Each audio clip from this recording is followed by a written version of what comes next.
back to you. In the meantime, I know perfectly well who you are.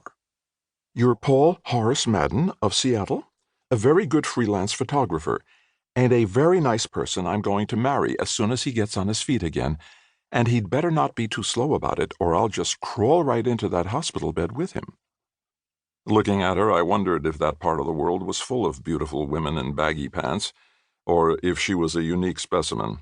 Instinct told me that, while her unbecoming taste in clothes might be currently commonplace in the great Northwest, and even elsewhere, this girl wouldn't ever be commonplace anywhere. She was a tallish, very slender, brown-haired kid with a small, lovely, pink-cheeked face.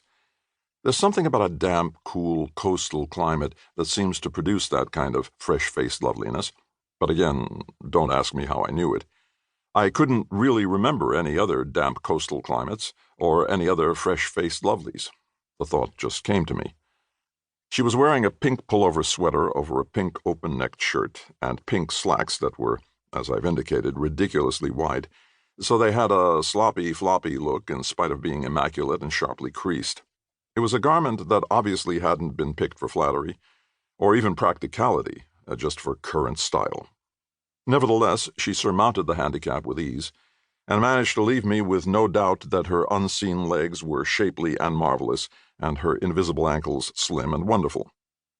The idea of sharing a bed with her, by invitation, wasn't exactly revolting.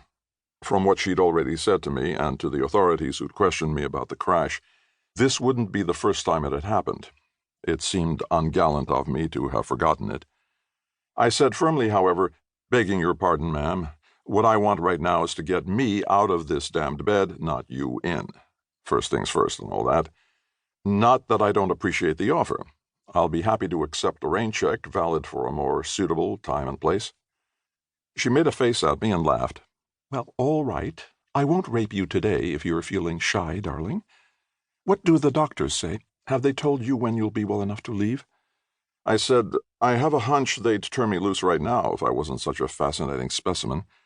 They're waiting around expectantly, hoping to be present when it all comes back to me in a great flood of beautiful memories." I grimaced. "Let's go through it again, Kitty, if you don't mind." She winced. "Oh, dear, we've been over and over. But of course I don't mind if you think it may help." She sat down on the edge of the bed. "Where do you want to start?" I noticed that the street-sweeping pink slacks weren't quite immaculate after all. She'd got the cuffs a bit damp, getting here from the motel where she was staying in town. I glanced at the window and saw that outside it was raining vigorously. This came as no great surprise, since it had hardly stopped since I'd been well enough to notice the weather. It was a wet, damned corner of the world. I said, "Let's start with the fact that I'm P.H. Madden and live in Seattle. 2707 Brightwood Way, Bellevue, you told me. What's a Bellevue?" "It's a Seattle suburb. Hilly. Your house is on a fairly steep little street. The lot slants right up from the sidewalk. You have to climb a lot of steps to get to your front door, which is actually at the side of the house." Kitty's voice sounded mechanical, as well it might. As she'd said, we'd been over and over it. She went on, "Or you can drive into the garage at street level and let yourself into the basement, where you have quite an elaborate darkroom, all spotless and shiny like a laboratory. Then you go up a flight of stairs to the living area. Not so tidy, that, if you don't mind my saying so. Kitchen, living dining room, 2 bedrooms and bath. You use one of the bedrooms for an office. Lots and lots of filing cabinets full of pictures.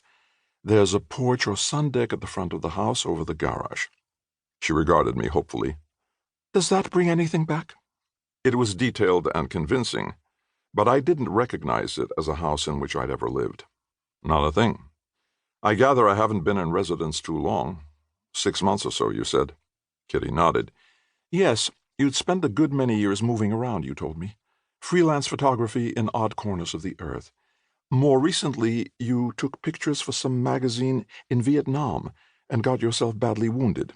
Afterwards, you did some work for an oil company in the Middle East, I think, and also up in Alaska, something to do with the pipeline. But you finally got tired of the nomadic life and decided to find a place where you could set up a permanent headquarters and take the kind of pictures you really liked." I thought about it for a little and shook my head. "Still no contact, I'm afraid. You'd think a man would remember getting